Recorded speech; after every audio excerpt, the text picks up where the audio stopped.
Good afternoon to everyone watching us live on Zoom and Facebook, and welcome to this edition of SCMAP Live. I'm Ana Rose Ochoa, Program Director of SCMAP, and I will be hosting this afternoon's event. This is the third of our Innovation Spotlight events presented in partnership with UPPAF Regulatory Reform Support Program for National Development, or UPPAF-RESPOND. Once again, we will turn the spotlight on how supply chain stakeholders innovated to adapt to the disruptions caused by the pandemic and prepare them for the new normal that lies ahead. This time, we will be looking at an issue that hits right straight to the gut of our work at this very moment: the rising costs of the resources we need to keep our supply chain moving. The many disruptions of the past couple of years, whether related to the pandemic or not, have led us to this state where we have to contend with increasing costs while still serving our customers at the same level they're used to, if not higher. Rising fuel costs, for instance, is putting pressure on everything from transport costs to the final shelf prices for the items we use on a regular basis. The challenges posed by the new customer demands, from increased visibility to enhanced reliability, adds new complexities to the issues we face. Today, we will explore how supply chain players are utilizing emerging technologies and looking into current and new processes, not just to mitigate the effects of increasing costs, but also to improve our service levels and to set ourselves apart from the competition. We will be hearing later from the head of one of the country's foremost logistics service providers. But first, we will begin with a few words from our partners at UPPAF-RESPOND. Please give a warm welcome to the Chief of Party, Dr. Enrico Henry Basilio. Thank you, Ochi. Magandang hapon sa kanilang lahat. I can see Ma'am Cora Curay in the gallery. Good afternoon, Ma'am Cora. Of course, our guest for this afternoon, dear friend Michael Raeuber. Okay. Welcome to another episode of our SCAN webinar series, which UPPAF-RESPOND project is conducting in partnership with the Supply Chain Management of the Philippines, or SCMAP. Briefly, RESPOND project, or Regulatory Reform Support Program for National Development, is a 5-year project that aims to advocate for policy and regulatory reforms to improve and make competitive our trade and investment environment in the country. Okay, so for this afternoon's webinar, we'll be tackling the issue of rising fuel and other global shocks that make transport logistics costs high.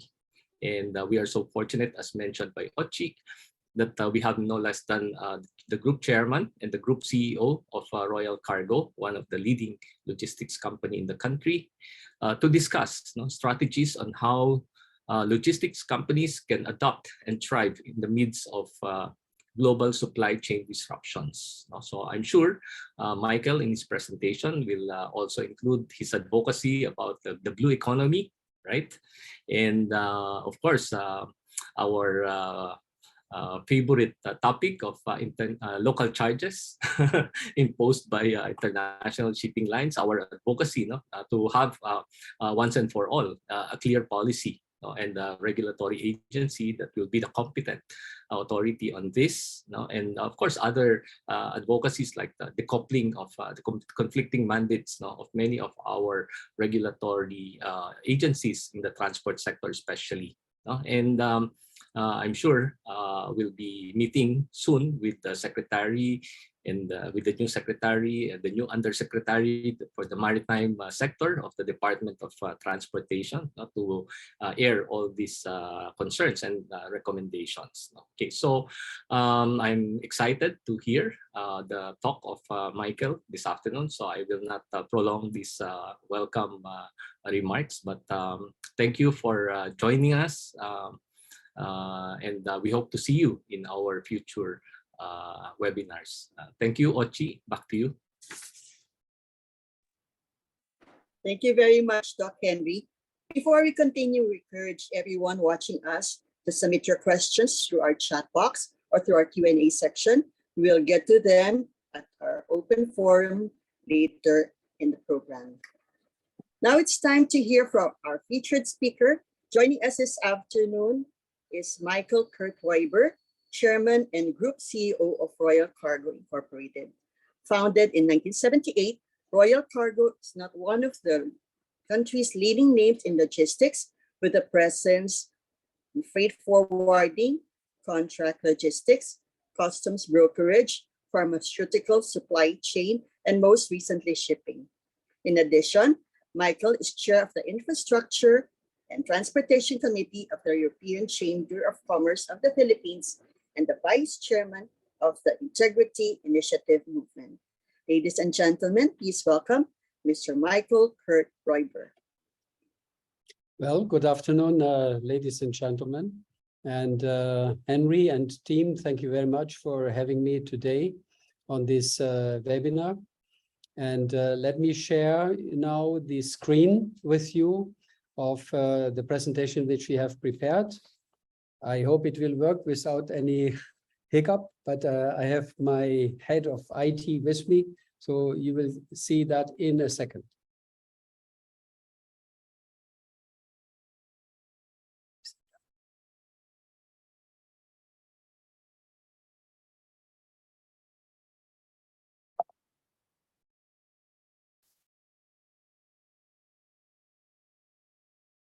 Okay, here we are. A bit more than a second, but anyway, here we are, adapting and thriving amidst the global supply chain disruptions. That is what we put on the heading of the first slide.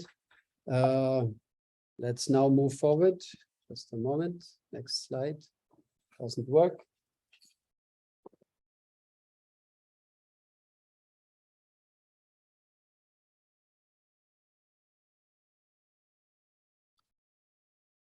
Okay, now it works.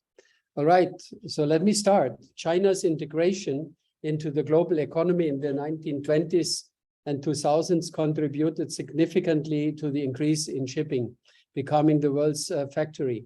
The global supply chain brought consumers worldwide a plethora of products at greater turn. The ships got bigger with a significant increase in capacity. The pandemic in 2020 caused an unprecedented consumption shock that came next, triggered by lockdowns, excess cash, and e-commerce. Wait a moment, there's something wrong here.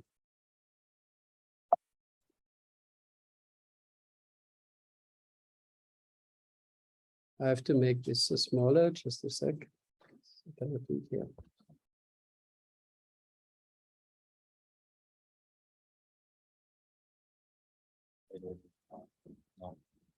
Okay.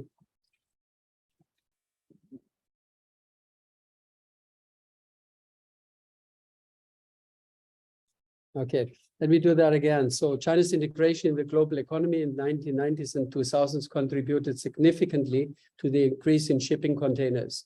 Is China becoming the world's factory? The global supply chain brought consumers worldwide a plethora of products at a greater variety and cheaper cost. In return, the ships got bigger with a significant increase in capacity. The pandemic in 2020 caused an unprecedented consumption shock triggered by lockdowns, excess cash, and e-commerce, to the surprise of the shipping line industry. Shipping lines expecting lesser demand at the appearance of COVID-19 started scrapping old containers, outpacing the production of new ones. Even ships were scrapped during that time. So these are two events which I have to highlight. The first event you see here on the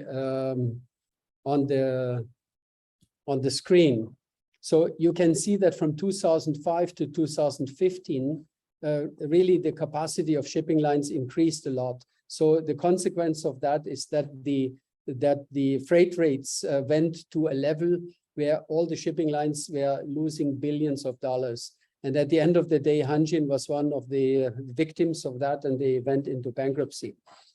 So more so, and then that's the reason why afterwards the shipping lines are starting to scrapping some capacities and so on.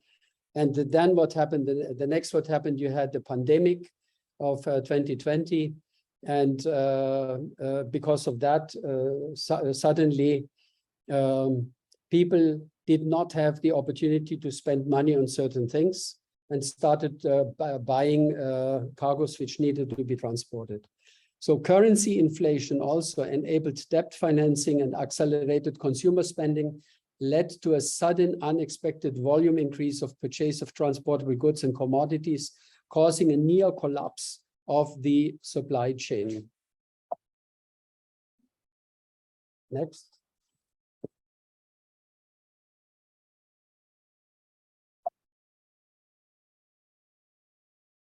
Okay, so the next, the oil price was reasonably stable, as you see on this slide, in the 20th century until the 1970s.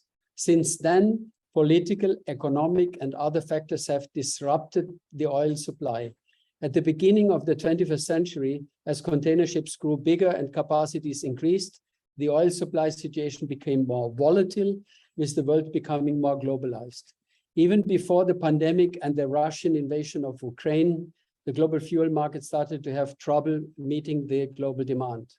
Further aggravating the oil market volatility is the slowing down of oil production and investments in refineries and new wells as major petroleum companies planned to switch to greener solutions. On top of the ongoing pandemic-induced container shortages and bottlenecks at the ports, oil prices have risen dramatically this year due to the uncertainty brought by the conflict in Russia and Nigeria. The situation created a ripple effect on the overhead cost, including labor, fuel, transport, and insurance, and other inputs needed to bring commodities to the market. If you look at the extreme right of this screen, you can see the note Russian invasion of Ukraine, and there you can see the uptick of the oil price as a consequence of that. Next. So one of the typical work practices in coping with such kind of situations with high fuel increases in our industry is pass the cost on to our customers. We also took at least partially this approach, but we did not stop there. And you wanted to know what we did. So 5 key things have helped and continue to help us operate more efficiently and keep RCI competitive, and we wanted to share that with you. Number 1, we utilize solar renewable energy. In 2015, Royal Cargo was one of the first logistics providers to adopt the use of solar power at our 2 cold storage facilities in Laguna. In addition, Techline, an industrial technology company I own, installed solar energy system at our Cavite and North Hub Bulacan cold storage facilities. To give you the idea, I mean, on the Bulacan solar power installation, that's an installation which produces 1.2 megawatt electricity through sun power.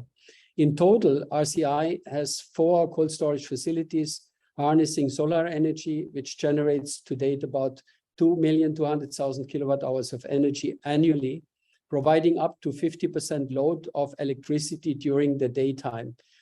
Some will object to that number, say, how can it be 50%? Well, as we said, during the daytime. Of course, if you include the nighttime, then it's only 20 to 25%, because during the nighttime, we cannot harness any solar power. So we plan to install another solar power system next year at our new warehouse facility in Laguna, which we named South Hub. It's equally as big as our North Hub, over 5 hectares. And once we are done, hopefully by end of August, it will be the biggest pharma logistics distribution center in the Philippines. Number 2, we track the RCI fleet of vehicles using in-vehicle monitoring systems. IVSM is a technology that uses a combination of electronic devices installed in our trucks, cellular network, and computer software. Together, it allows our transport management team to track and collect data regarding vehicle status and driver behavior. As a result, IVMS technology helps us save money by getting our drivers to slow down and drive more carefully and efficiently, minimizing vehicle stress and reducing overall wear and tear like brake pads, discs, and engine wear. The technology is a freight security risk deterrent by enabling us to track vehicle journeys in real time and flag unexpected prolonged stops. Equally important to our operations, IVMS helps us coordinate delivery status, especially for urgent pickups and deliveries. Number 3, we periodically maintain our vehicles and equipment. Our trucks and equipment are well maintained. We strictly follow preventive maintenance schedules that keep our trucks and equipment reliable and safe while operating, reducing unplanned repairs and other costs. Part of the measures supporting periodic maintenance, including tracking fuel consumption efficiency and weekly meetings to discuss, coach, and remind our drivers regarding safety and good driving habits. Number 4, we operate our ships at the most economical speed. As you know, one of our 3 CV 1100 vessels, the Iris Pawai, became the first Philippine flag container ship to sail to the United States after 35 years of absence. The absence was not only traveling to the United States, but was an absolute absence of container shipping line or container vessels with Philippine flag. And we did that on request of the Department of Trade and Industry, and one of our supporters was Henry Basilio. This service helped our Philippine export and importers cope with container and vessel shortages due to the disruption of the global supply chain. Iris Pawai cruised on a slow steaming mode on its 43 days back and forth, sailing to the United States and as I said, and back via the Manila, Cebu, Davao, Los Angeles, Manila route. The economical speed allowed RCI to save about 6 tons of fuel per day of bunker fuel, and incidentally helped reduce carbon emissions and engine wear and tear.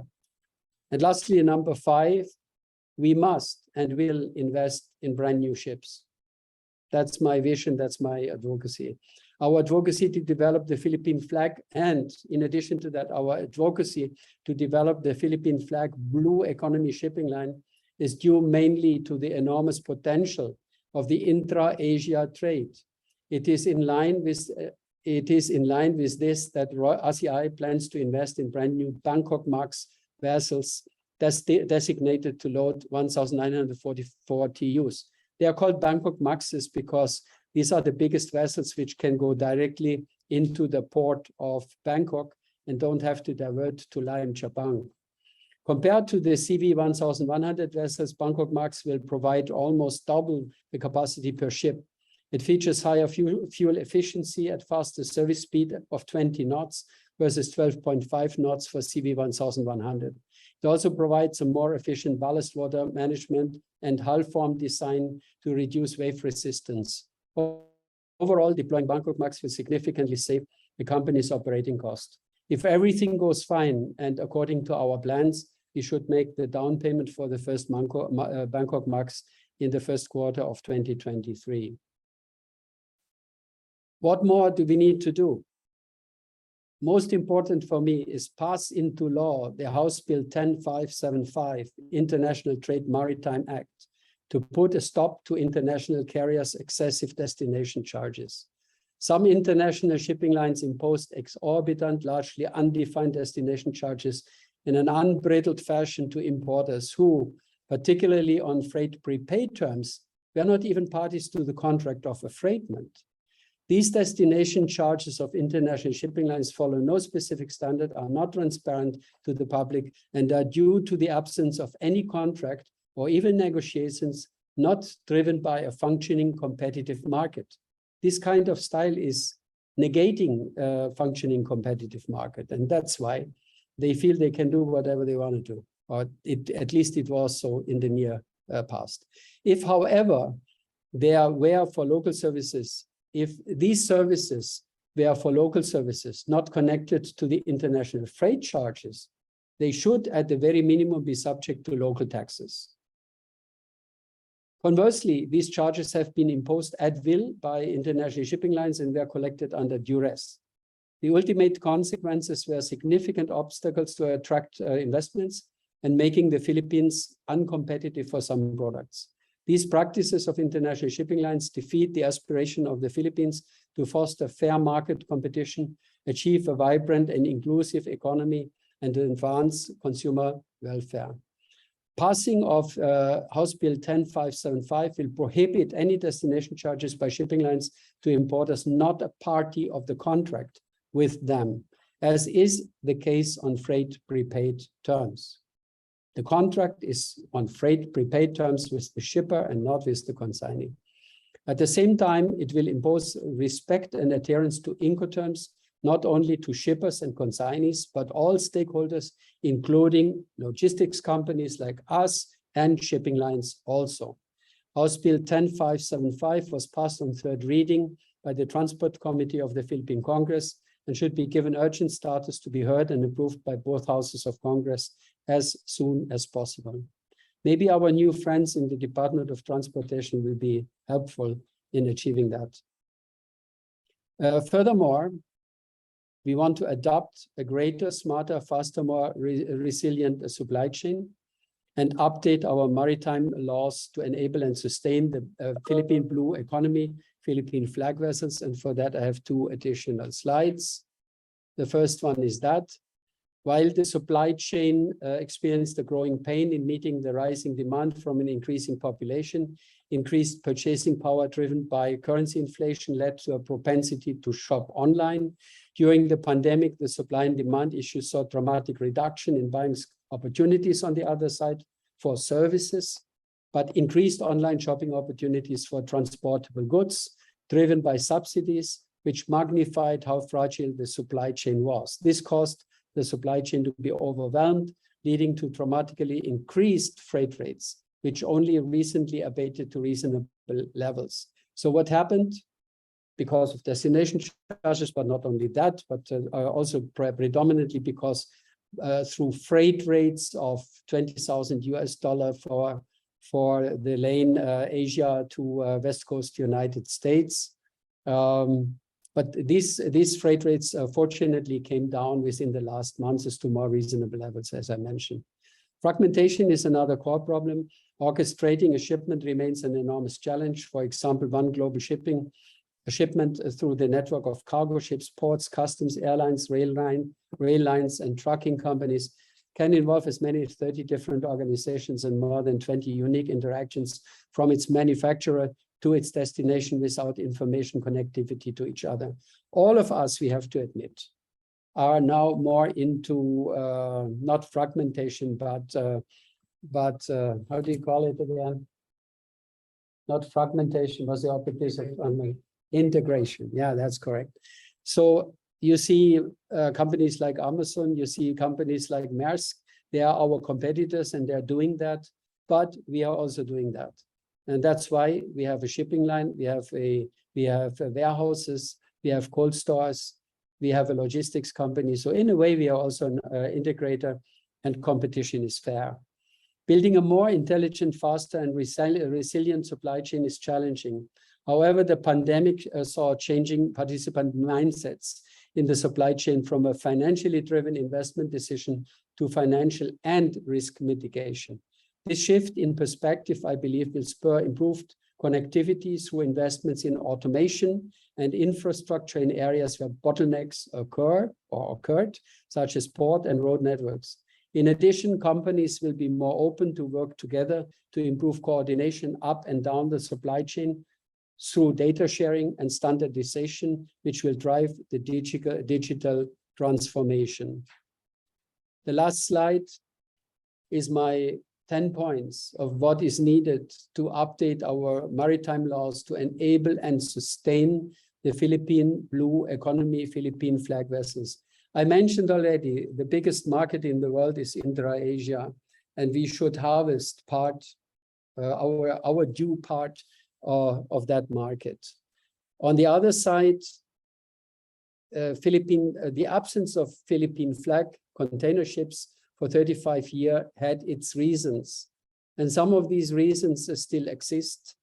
We were able to operate the Irish Power to the United States to help out because, I have to admit, very high freight rates. Freight rates are now to $5,000–6,000, so we will have to go back to our initial vision and that is intra-Asia container line.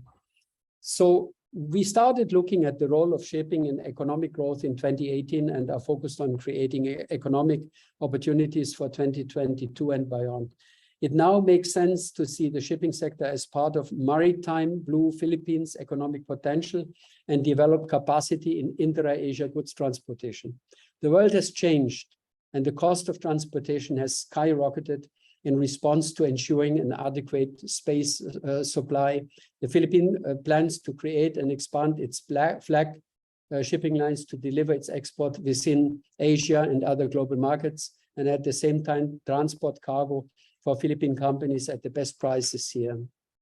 Now also please understand that without a Philippine flag shipping line or even ship, every single peso, every single centavo in revenue, in profit, in taxes are going abroad for any and every shipment to or from the Philippines. A bill creating a Philippine flag registry for an international fleet of container ships was pending in Congress. I think it is pending in Congress. I don't have the number, but Philippine flag registry is one of the points, actually point number 11, because I have 10 other points. Making the Philippine flag container vessels competitive and viable in the long run will depend on fundamental government and procedural changes. And here they are. Number one, a one-stop shop government desk to handle all documentary requirements of such a shipping line and support it locally as well as internationally, especially internationally. If a country has its own ships going international, there has to be a support structure in place in case they have difficult situations. So the Philippines, number two, the Philippines should accept international certificates, and duplicating such with Philippine credentials should not be necessary. No other international shipping line, to my knowledge, is subject to such duplication. Number three, newly built containers should be recognized as ship gear and exempt from duties and VAT.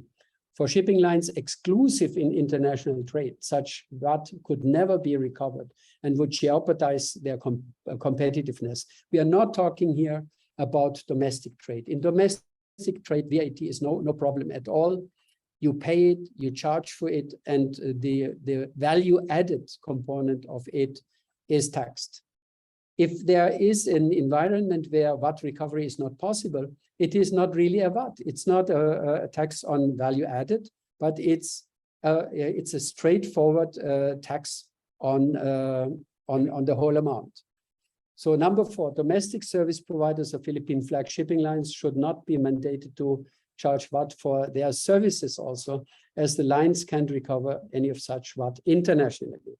Number five, empty container positions in the Philippines should not be subject to VAT either, and port charges must be reasonable. The handling charges, for example, in Vietnam are not only one-tenth of Manila, but they allow to keep empties at on-dock CY free of storage charges without the necessity to truck them even to off-dock CYs. Number six, Philippine shipping line should be allowed to follow international standards concerning crewing formats and numbers on Philippines flag vessels and not be forced to overcrew their vessels.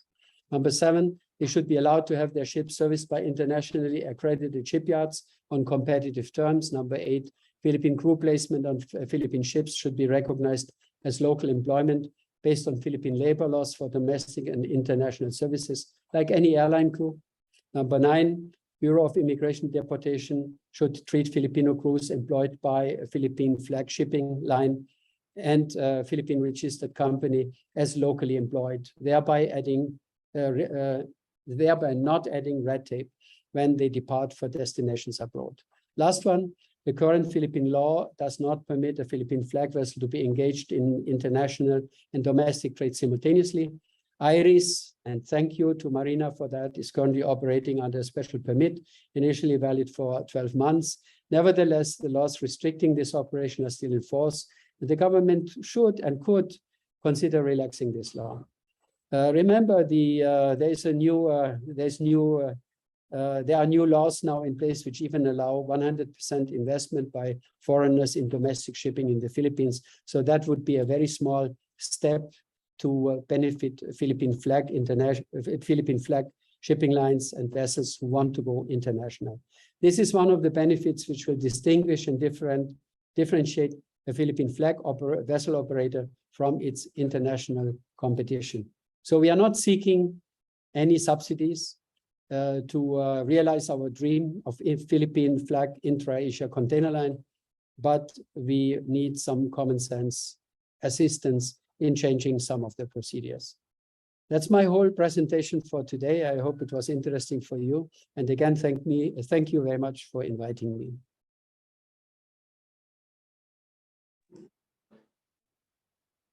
Thank you very much. Thank you very much, Michael, for that insightful presentation. Providing the reaction for this afternoon is the President of the Supply Chain Management Association of the Philippines, Mr. Pierre Carlo Curay. He's also co-founder and Chief Executive Officer of logistics technology firm Insight SES and the Vice President for Strategic Solutions of logistics provider XVC Logistics. Through these roles, he has advocated for a stronger role for supply chain in nation building and competitive businesses. Ladies and gentlemen, please welcome Mr. Pierre Carlo Curay. Thank you. Good afternoon. Thank you again, Sir Michael Raeuber, for the very extensive presentation. I was listening closely because I also represent or get to talk to a lot of our government partners. And just earlier today, we had a meeting with the Department of Trade, and that was one of the foremost concerns: the rising cost of logistics. I think among all of our ASEAN neighbors, I'm sure everybody knows already that we are laggard. We have one of the highest, almost 1/4 of our logistics cost to say. Almost 1/4 of the product cost is actually logistics, right? So the delivery itself. And I'm very happy for you pointing out also the green initiative. It has been a great refreshing actually to see that your initiatives on trying to lower greenhouse gases and also to ensure that to follow, because there's a big thing now on carbon neutrality, net zero among our members, right? So I'm very happy that the ship that you're purchasing is actually also efficient in using the fuel. I would love to learn more about it, hopefully in the next talk or either share more about that initiatives. Yes, you're correct. That the cost has been increasing, right? So it's not even before the pandemic. There's constant increase in the cost. Volatility of, especially for oil, which is one of the major costs in logistics, right? So and with all that's happening in the world right now, even especially what's happening now, right? So I would, when I do my talks, I would share a screen showing, way back 2020, where the price of fuel was 40 pesos, right? So and then I showed another screen, a horror screen, showing that prices that's around 90 pesos to 100 pesos early this year. So it's good that initiatives like yours will inspire actually a lot of our logistics counterparts to follow suit, right? So that they can also figure out ways that how to make their logistics operations more efficient. We understand that logistics is really one of the highest in terms of carbon, contributing to carbon issues in the world, right? So innovations like yours using different solar power and all of that. I was wondering if 50% for the daytime does it equate also to cost, right? The cost is lower by 50%, and what would be the return on investment of that one? It's really fascinating to see this, and it's really quite something to share to all of us, right? So I think I'm like I said, my reaction is really I'm very happy to see this initiatives that's happening, especially of all of the what's happening in this world. You know, the prices are going up, not only with fuel, raw materials, commodities, everything is going up. And initiatives like this, how to make logistics more efficient, is actually the way to go. And thank you for sharing examples of that.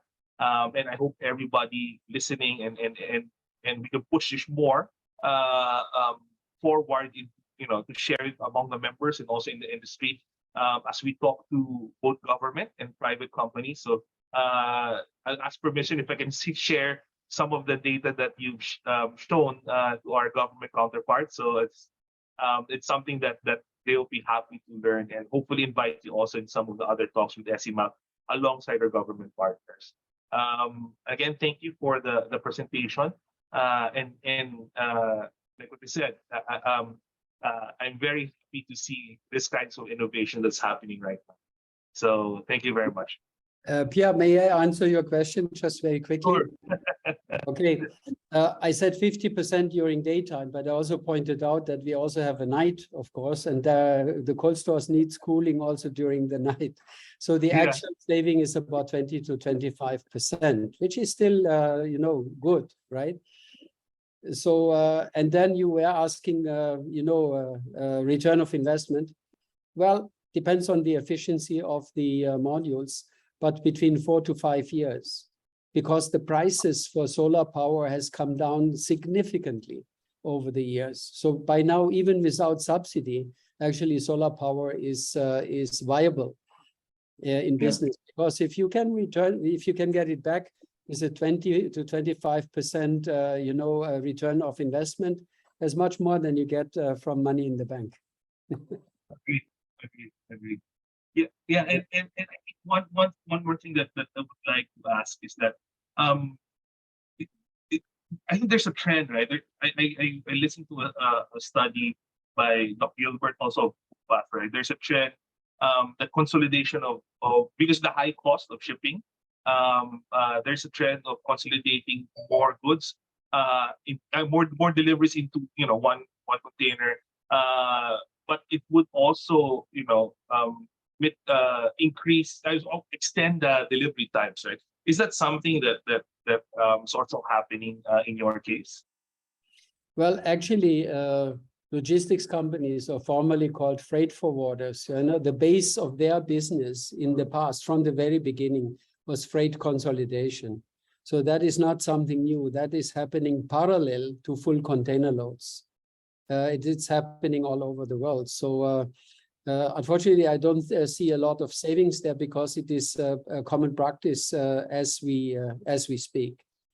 But in general, if you can load more than 50% within one container, right, the overall cost for the consignee will be less in putting it in a full container than consolidating it, unfortunately. Because on LCL handling, you see, you have to consolidate it, you have to deconsolidate it, you need warehouses on both sides. There's a lot of work involved there. And that's why it's not really very cost efficient. But it has to be available, and it is available globally. Yeah, so again, alongside that, I was also wondering that based also on the study, a wonderful study did by DTI and UPPAF-RESPOND about the logistics cost of sale, and the trend right now, the trend last year, wherein reliability and speed is far more important than cost. How would it, for me, my understanding is that, because of the higher cost, there's going to be a shift in the balance, right? So I'm sure time will extend a little more because more consolidation will happen. How does it fare, in in the industry from your experience? Well, you know, sometimes when I talk to very big customers, I tell them, lady or gentleman, I need to know your priority. What is your priority? Because in our business, one priority can be the speed, meaning to say the time it takes for you to receive the cargo. The number two, you mentioned it already, reliability, speed, reliability, and the third one is price. And it has interactions, of course, because the faster you want to have the cargo here or there, the less choices you have and the more expensive it will be. So I always tell them that you can choose two, but not all the three, because the immediate answer, of course, of everybody I talk to will say, I need all the three. I said, yeah, you need all the three, but I was talking about preference. And if you say all, then there is no preference. So, but there are different preferences of different industries. So as a logistics company, we have to know what is the preference of each specific customer. The third one, wait a moment, the other one you mentioned already. What was it again? Cost because I was asking the trend now is really is it more because 2021 is really a lot of reliability, right? But because of the increasing cost right now, is the trend pushing, you know, is it balancing off? It's less non-reliability and more consideration on cost, or it's still the same? Okay, now you see I have my senior moments sometimes, but I remember now what I wanted to say. So the last one was risk. You know, you have to consider the risks. That was not included in the 3 points. You have to consider the risks. And, you know, if you don't consider the risks, let us say you purchase more cargo than your warehouses or your service providers can handle, then, you know, you may add on to the cost. So the risk observation and mitigation has to be observed. And I think I mentioned that in one of the slides already, but I think that's an important component. Now, or look at port congestion. Now, again, today we are talking again, we are going into peak season, hopefully. And but already the the ICTSI port, MICT, is already a bit congested, as you know. You have, last time I was looking, there were 13, 14 vessels waiting in the breakwater. ATI was not affected at all, but you see, at least we have to look very carefully to these things, or to these obstacles once they appear on the horizon, because we also have learned, or should have learned from past experiences, that there are things which can be done which don't mitigate the problem but enhance the problem further, like, for example, truck bans. Because if you impose truck bans in such a situation, you are reducing the efficiency of the trucks. And I still remember one time I met Mr. Marojas, and I asked him, Mr. Secretary, you know, if you enforce truck bans, then instead of using 50 trucks, I need 100 trucks to deliver the same volume. And if I do that, do you think 50 trucks is less or more than 100 trucks in traffic? So you see, these things have to be taken into consideration when you look at risks. And the interaction between government and private sector has to be very close. And we have to listen to each other. We have to listen to government, of course, no question about it. But, you know, sometimes we have also ideas and we have observations, and we can help mitigate risks. And that is for the benefit of all, actually. Agree. I think we'll go back again to Ochi for. Thank you. Thank you very much. It's now time for our open forum. Our moderator for this afternoon is the Deputy Team Leader of UPPAF-RESPOND, Ms. Rafael April Rivera, an urban planner by profession. He also sits on the board of the Planning and Research Development Foundation and is a senior lecturer at the University of Asia and the Pacific, University of the Philippines, and College of St. Benilde. He's also a consultant and researcher on logistics, supply chain, and environmental management. Rafi, over to you. Thanks, Ms. Ochi. Good afternoon, everyone. Thank you to Michael and Pierre for those very interesting presentations. So for the audience, you can already send your questions either via the chat box or you can raise your hand and we can call you to say your question yourself. Okay. We have two already. We have two questions already for the panel. So Michael or Pierre can answer this. So the first one, let me read it. Moving towards renewable and sustainable energy sources has become more important, not just because of the spike in oil prices, but also because of increasing awareness of our ecological impact, particularly in a disaster-prone country like the Philippines. What policies should the government pursue in encouraging industries move to renewable energy? I think you have already discussed it, but to elaborate more on what particular policy you will tell the former government first. Well, maybe I can answer to some degree only. I'm not an expert in renewable energies. I'm more on logistics side, but of course, as a company, we are also very strongly involved in delivery of solar power and wind power projects. And I can tell you that, I mean, there's a lot of investment now going into those renewable energies. Just as an example, we are delivering about 80 units of wind power towers in near Pagudput in the north. And also what is very interesting, these are not only high quality, but big capacity wind power towers. So while before you could generate about 2 megawatts with one wind tower at the blade lengths of about 42 meters, we are now operating with 72 meters of wind power blades. And interesting, maybe for your amusement, we are reaching the physical limit of the lengths of blades of wind power for wind power towers. And that is because of the speed of sound.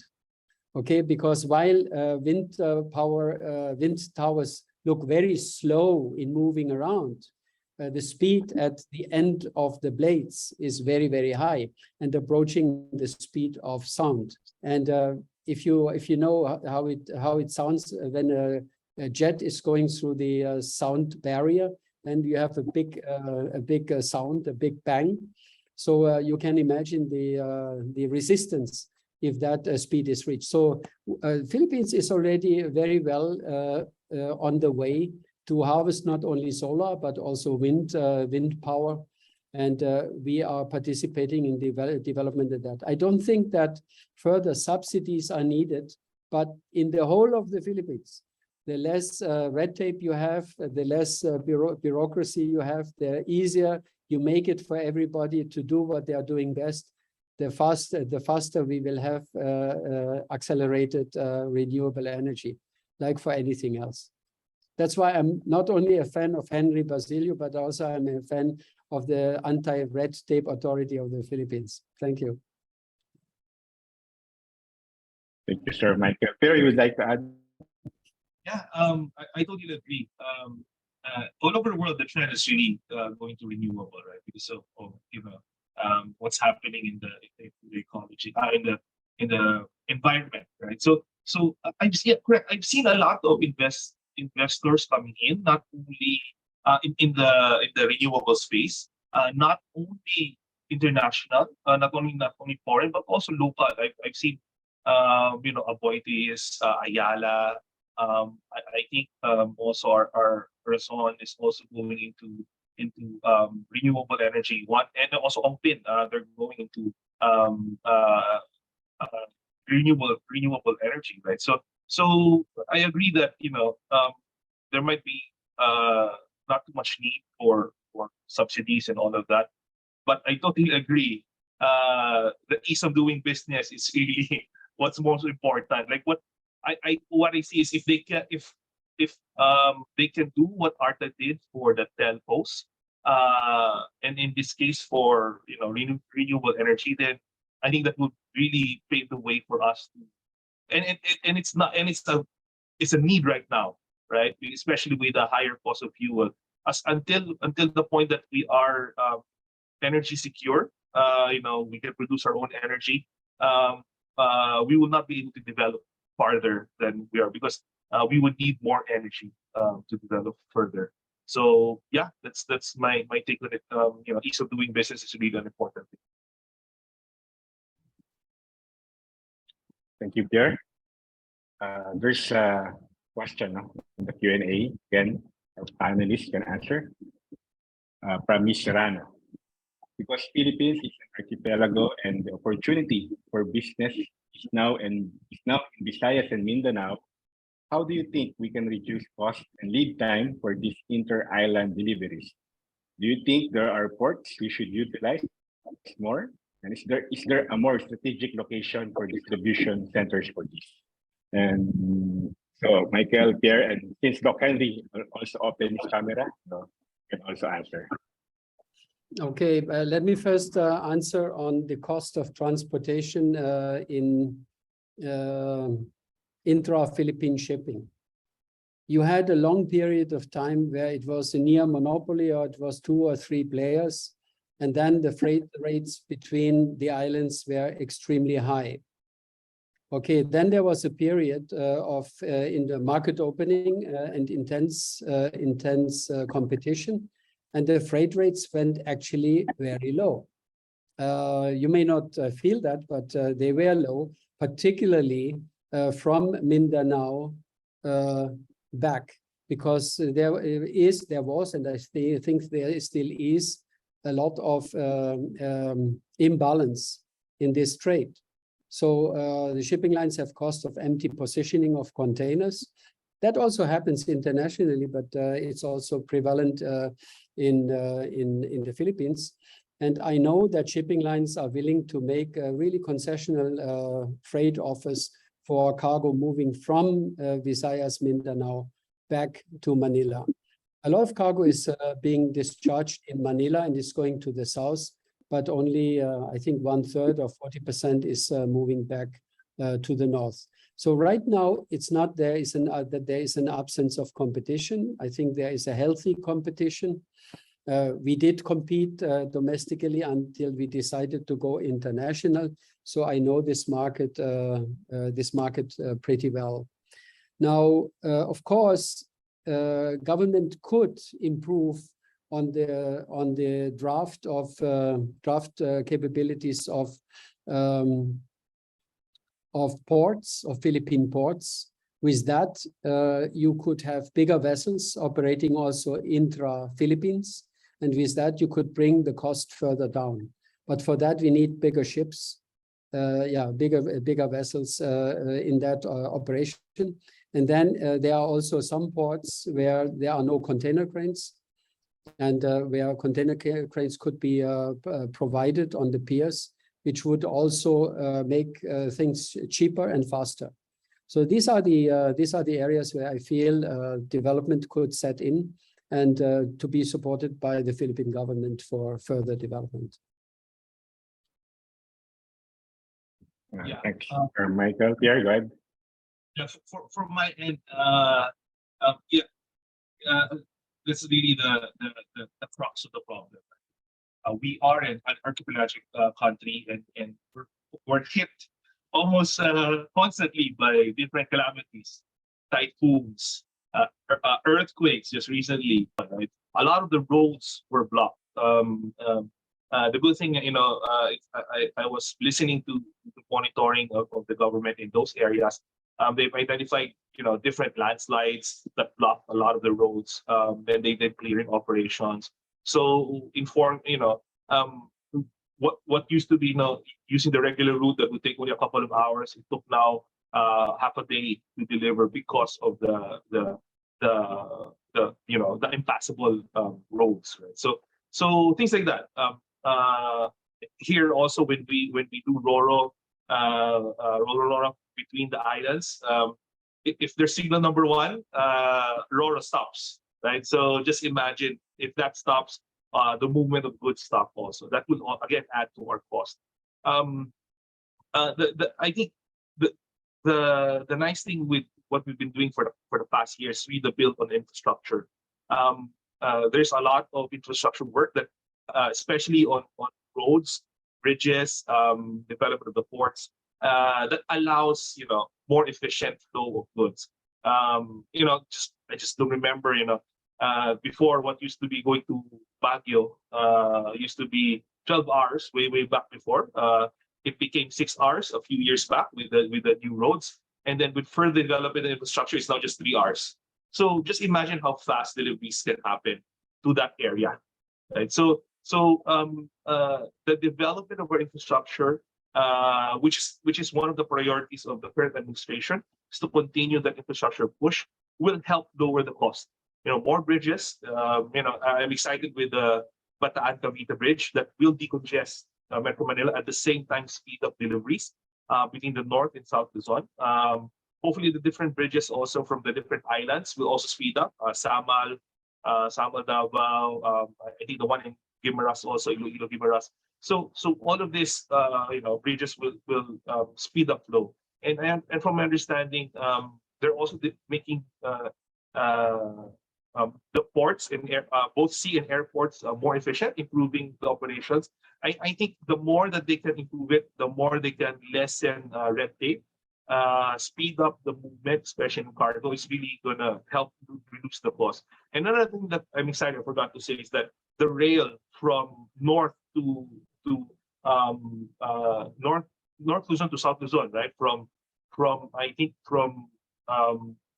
way back in Ilocos to Abra, going to Sorsogon.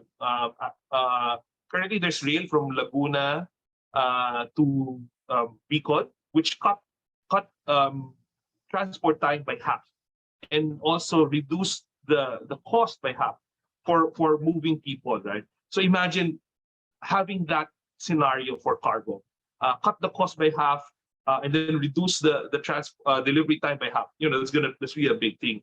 And we met with the current DOTR Secretary Bautista, and he mentioned that they're going to push forward, extending that all the way to Matnog, right? So having rail between even Luzon would speed up and also reduce the cost. So those are the things that I'm really excited on the infrastructure side. Having all these bridges, improving the ports, and include especially rail, right? So it's one of my dreams of mine, and I think that will really help improve our logistics costs. Thank you, Pierre. Doc Henry? Ayan na yung expert. Okay, thank you, Rafi. No, Carlo made mention about Roro and the bridges. So, of course, I'm a fan of Roro, and but then I also realized that typhoons that frequently visit us also have some or pose certain constraints on the ability of the service to continue, especially during this. That's why, if I will, for example, support a bridge program, which, by the way, I'm talking about inter-island bridge connections. These are the long span bridges, and these are very costly. So I will prioritize only two: the Matnog Samar connection, okay, and then also the Liloan, Southern Leyte, Lipata in Surigao connection, because if you do those two bridges, you now have a Luzon to Mindanao connection by way of San Juanico Bridge that links already Samar and Leyte or Tacloban. So then you can provide another route to the existing inter-island routes that we have. But of course, it's gonna be expensive. So that's why, as I've said, well, in the absence of funds, we can make do with moving bridges, which is Roro. So, but I think if we really want, to have options, two long bridges that I can support right now, or I would say, maybe those should be prioritized, to be the the Luzon to, which is via Sorsogon to Samar, and then southern Leyte to Surigao within Mindanao. Okay, and then let me also say that I'm helping the BARM, the Bangsamoro Autonomous Region in Muslim Mindanao, particularly the Ministry of Transportation and Communications, do the transport logistics roadmap for BARM. And one of the things that we are thinking about as part of the strategy would be this RoRo Basulta or Basulta RoRo system network that will now connect Basilan, Sulu, Tawi-Tawi, and also to be connected with Cotabato and Michael. I hope one of these days we can discuss this now, because we have to also see BARM, that region, in relation to the BIMPIAGA. So it's something that in terms of BIMPIAGA connectivity, something that needs to be looked at.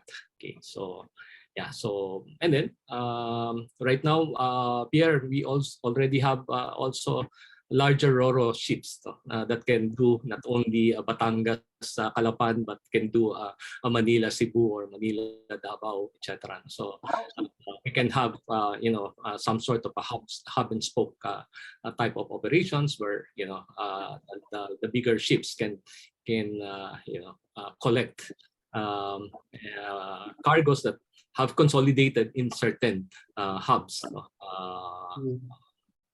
via the spokes, being supported by your small RoRo inter-island systems. Okay, so that's all. Michael, may I take this opportunity to ask a question, because I noticed in your presentation that you mentioned about the in-vehicle monitoring system, or the IVMS, that you have there in your company, in your office. But we also have this e-track. I'm sure you're familiar with that, the electronic tracking system for containers. Which is being run by the Bureau of Customs, and now the monitoring concerns being floated by the Philippine Ports Authority, and of course companies are in a way raising concerns here, because in terms of cost also, because they say that we already get the Royal Cargo, which has that system, right? And that's part of the bill that has already been given us, right? And then here we are paying again for another system, which basically is redundant and duplicates basically these activities. What's your take on that, Michael? Sorry. My take on that is, and you mentioned it already, it's a duplication. And I don't know, from what I have heard, the system which is operated by the Bureau of Customs, uncharacteristically, if I got it right, doesn't cost money. But the system of the PPA may cost money. But at any rate, even if there is no money involved, why do you need two different duplicating systems? That is a case against for the anti-red tape authority. Why would you want to do that if it is not needed? And if data is available and can be shared within government entities, they should do that. They should be compelled to do that, and not tolerated that you have duplicating systems. I mean, that is what my opinion is on that. Thank you, Michael. But as I have your attention right now on the bridges, I'm interested to know what happened to the Mactan to Bohol bridge. Is that still under consideration or not anymore after the Cordova bridge was finished? Because it looks so beautiful. The Cordova bridge is really phenomenal, and a sign of of growth and prosperity. Actually, we can be proud of that. But I heard that there were some plans before to continue that interconnection to create in the long term also a Bohol to Mactan bridge. Is that still in the pipeline? Well, maybe not in the pipeline, but it's in the list of projects. That is this is the so-called Intra-Visayas bridge program. So it's still there, Michael. But Okay. in terms of prioritization, I think a lot of groups are trying to say this should be prioritized. This should be of course. prioritized, Of etc. course. But my consideration is. Of course, if you nothing against. No, I've worked with both Cebu and Bohol in another project before, right? So my heart goes for them too, right? But the question is, okay, if when you connect it with the bridge, okay, what cargo will flow aside from, of course, tourism. Of course, that it will be great for tourism because you either you fly in Cebu and then you just take a van going to Bohol and you've hit two birds right away, right? And then maybe fly out of Bohol, no? Because of the Panglao International Airport. So that makes sense from the tourism standpoint, no? But from the cargo standpoint, then I would say, okay, maybe I have some questions, no? But we know already, the cargo that flows from Luzon, Manila, all the way to Mindanao via the eastern seaboard, right? So Yes. okay. Right. Thank you. Yeah, I would just like to add on the what Sir Michael mentioned about the two monitoring the redundancy. With the help with Doc Henry, we had a position paper on that one, and in fact, almost all of the 90% of all of the different logistics services associations is aligned for the first time, agreeing that that shouldn't be allowed, and it's really redundant and just additional costs. So it's a fight that we're actually also pushing forward as an association. Okay. Thank you, Pierre. The next question is for Sir Michael. Other than lowering logistics cost, what significant differentiation advantage and/or benefits of logistics service could be applied in the industry similar to Royal Cargo?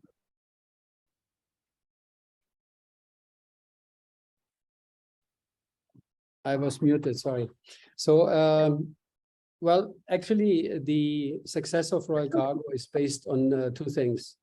Number one, we are not risk averse and we are not asset averse. That required investments.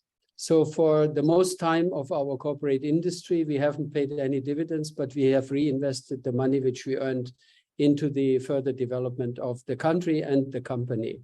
So that is one.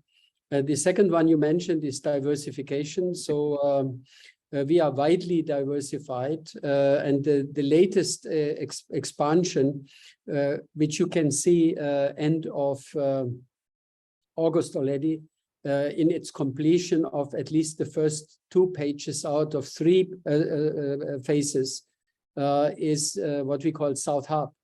And South Hub is a distribution center for the pharma industry, for pharma products. And we bought the export processing, the export plant of Coca-Cola and transformed it into that kind of facility.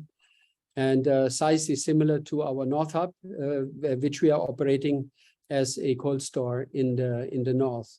But not only that, we are in project and heavy lifts, as you know. We have invested in multi-axle hydraulic trailers, in heavy cranes, and so on and so on. We are in ISO tanks, meaning to say liquid transportation. We ventured out into shipping lines. And, we are very open for new ideas. We are driven by the 2 elements I told you. And the third one, which drives us, is opportunity. So if we see any opportunity, we look at it. And if we feel that it is giving us a good chance to increase our size, increase our business, give more work to our employees, then we will then we will go in. But as I said, the latest, it started again small and it became bigger, was pharma. It started actually when we were requested by the Department of Health at that time, who is, by the way, still one of our bigger customers, to look at a vaccine depot, which we erected here beside our head office in Parañaque. So pharma is one other expansion which we are pursuing right now. So we are, as I said, not risk averse, and we are investment happy. And we are proud to some degree that within the last 9 years, our group has, and we are still a family-owned company, so to speak. We invested more than $100 million in the Philippine economy. Rafi, if I just Right, add quickly, on the risk-averse comment of Michael. Royal Cargo is not risk-averse, definitely, because if it is, it would not have plunged itself to the RP US service. So it was very brave of Iris Logistics to have done that.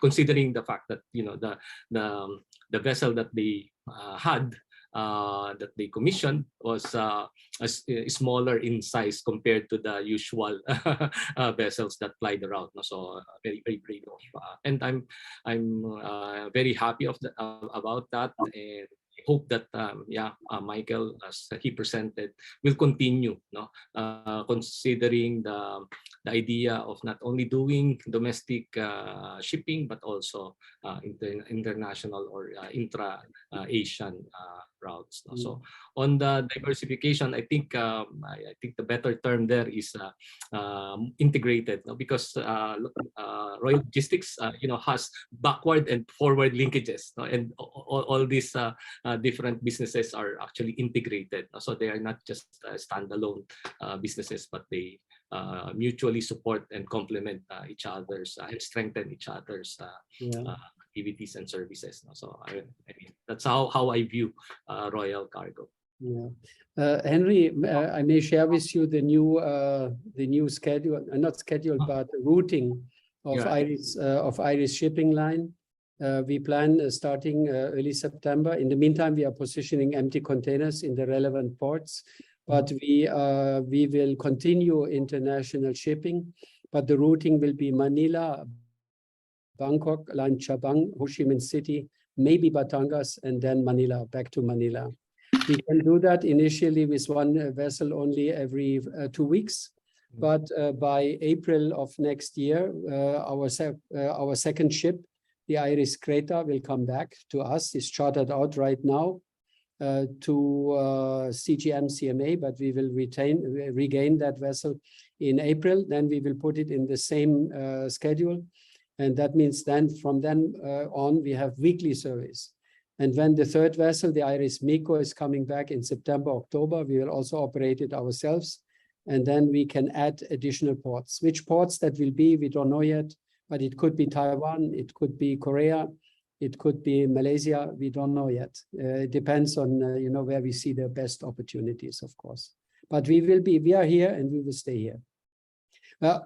On the other hand, I cannot help but to mention that, Henry, the use of the Philippine flag really depends on taking the 10 points I made serious, because we cannot compete with international shipping lines if these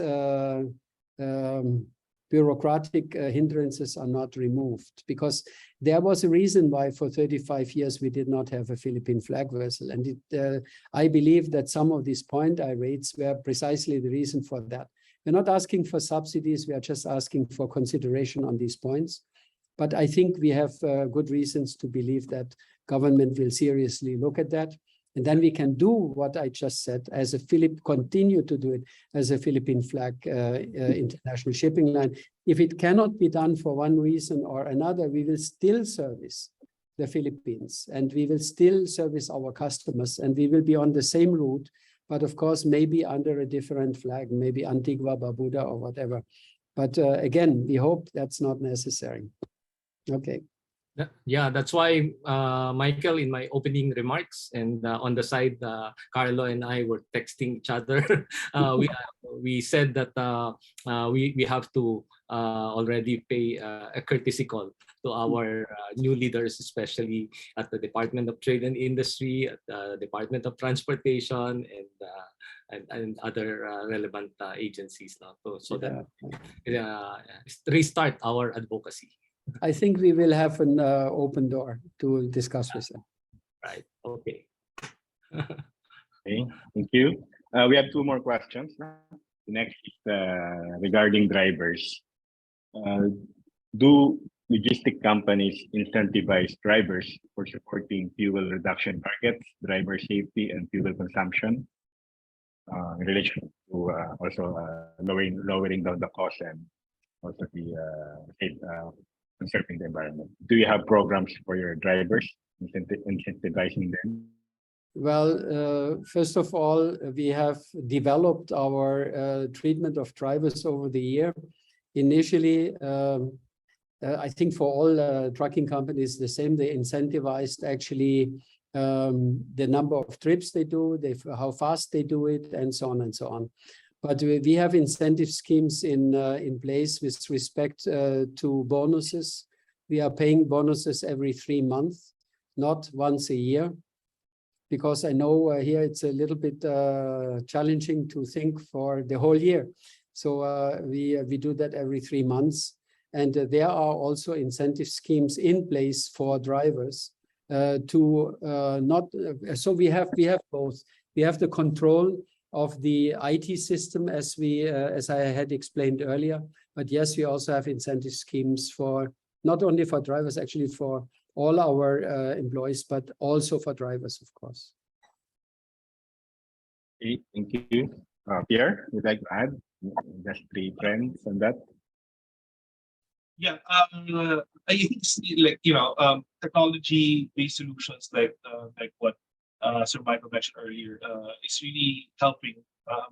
Also train the drivers, not to be too wasteful, to slow down, all of that, monitor even fuel consumption, which is brought upon by increased savings on the logistics cost. Not only that, maintenance of it, the tires. If cascasero, if the driver is not careful or not prudent, or it just leads to more repairs, higher fuel usage. The technology really, even with other customers, technology really helps. But at the end of the day, it's really training and teaching the drivers the importance. Teaching them the mindset.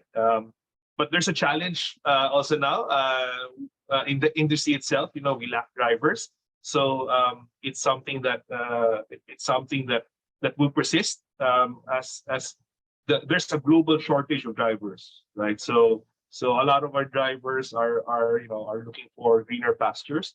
So unlike before, drivers would just stay here. We have some, but I think helping them, preparing them, teaching them, training them about the mindset of not being wasteful will also help in lowering our logistics costs. Okay, thank you for that. Next question is, we already talked about policies and infrastructure projects, but these are long-term prospects. Can you identify more short-term solutions or measures that can mitigate logistic costs?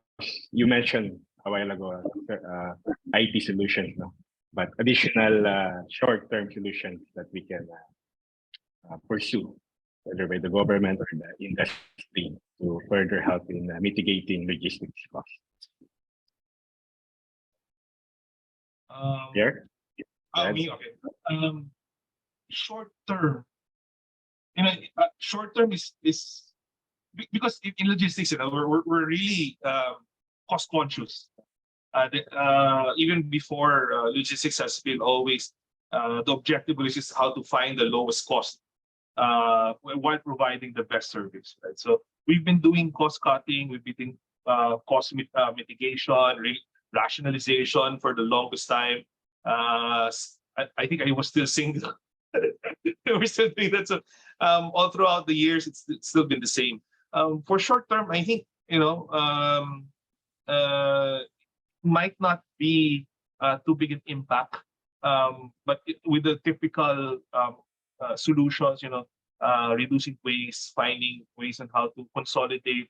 Maybe again, I think one study that I read about, Dr. Gilbert, right? One of the trends is that fewer delivery days. Maybe one delivery day, consolidation of all parcels into one delivery day, rather than more frequent days during the week, right? So that the cost will be lower. So I think that's one of them. But like what Sir Michael said earlier, that's been done in the past. So I think short term, really rationalizing all of the different costs, coordinating with the customer on what the priorities are. Is it speed, reliability, or cost, and then also mitigating the risk. So yeah, I think it's really the collaboration between the customer and also the service provider, plus maybe lower, fewer delivery days, to just save on fuel. So yeah, that's I think that's where it is right now. Okay. Well, in the first place, we should be realistic also. And to be realistic, we have to consider the inflation rate. So everything, if our inflation rate is 5% or 6%, or if the inflation rate is going up, it will be very difficult on currency base to promise, let us say, a lowering of the cost. But in inflation, if everything goes up at the same time, right, including the salaries of the employees, then at the end of the day, not much is happening. But we have to be careful to promise, lower cost here and there. At the same time, when we have higher inflation rate, higher interest, and so on and so on. It all depends, as you also know, not all, but it also depends on the cost of fuel, of course, especially in logistics. So quite frankly, I was very happy. Yesterday evening, I was filling up my car in Alabang, and there I paid only, let us say, 70 peso, where before I paid almost 100. So actually, the fuel cost came down a little bit in the last 2-3 weeks, and that is also where we should be fair and then reduce the cost. But again, in an inflationary environment, it's very hard to bring down the currency cost. No? But we have to follow, and we should be fair in letting the market participate from lowering cost. So maybe we can work with formulas, going forward. No? I'm not adverse to that, to go to customers and say, I give you a price, and we can put the index on the fuel price to a certain extent. So if the fuel price is going down, our charges will go down. If the fuel price is really going up and we have to pay for the fuel to transport your goods, then there's no other way but to pass it on, at least partially. So let's be realistic about it too. Yeah. Just to add, our experience, for example, a big FMCG, we facilitate the movement of agriculture products, right? The particularly eggs. Eggs is a particular problem right now because there's a shortage because of the bird flu, and also the culling of all of the different layers of layers across the different provinces. So we went back to the principal and said, the price is really high. If we're not going to adjust on the prices, there's going to be no delivery at all, right? Because the suppliers it's really a supply market right now. So again, like what Sir Michael said, it's really inflationary. It's really no choice right now. So but the signs are there. I think we've peaked, especially in commodities. So that's hopefully in the next few weeks it would go down, or at least not go up anymore. Yeah, but Pierre, talking about agricultural products, right? I mean, one thing, it's an observation, but it's also an opportunity. We still have a very high spoilage percentage in transportation, 30, 40 and more percent. This is something which should be very seriously considered by private companies, but also by government. And there are new technologies in the market. This is probably my new advocacy. Make it possible to export Philippine mangoes to Europe. Right now you cannot. Why? Because if you put it into reefer containers, then on arrival they are mush and nobody wants to have it. If you put it on, if you put them on aircrafts, then it's too expensive. Nobody wants to buy it because it's too expensive, right? There is such a thing. And we do have some of these equipments already in the country, but we should promote it much more. It's called IQF, Individual Quick Freeze. Now, individual quick freeze installations, because of the faster and higher freezing, much lower temperatures, the crystals in IQF is much, much smaller than if you put it just in a blast freeze or if you put it in a reefer container. And because of that, you can put it after you IQF it. Then you can put it in a reefer container and can export by sea freight. So that is a big opportunity. I know about situations where Philippine vegetables or fruits were exported to Vietnam to be IQF frozen and exported to Europe. So, you know, that should be a lesson. So, but anyway, it just came to my mind when you were talking, you know, about inland transportation and in connection with agriculture. But also even the know-how on packaging, Maybe this is probably an area where we can even welcome foreign consultants, maybe from Israel. I think they are very good in that. So to teach us how to avoid the spoilage from 30, 40 and more %. If you bring that down to half, that will be a huge improvement. Agree. We will have a lot of coffee talks about that. Well, Pierre, Rafi, if you can just go back to the topic of inflation, because Michael, raised it, okay, and then Pierre added the issue about agricultural movement of agricultural products, and Michael pointed out that wastages, spoilage, also contribute to higher prices, no, because you have to recover, right? If I may just bring back the discussion to inflation, there are different types of inflation, right?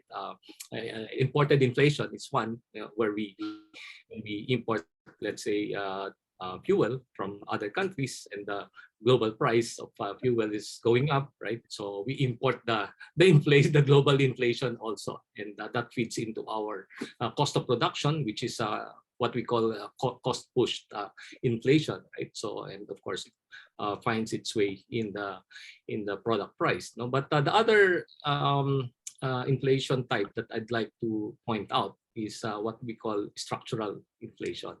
So when let's say services, of certain services, like cargo handling, port operations, etc., usually provided for by the government, they go up.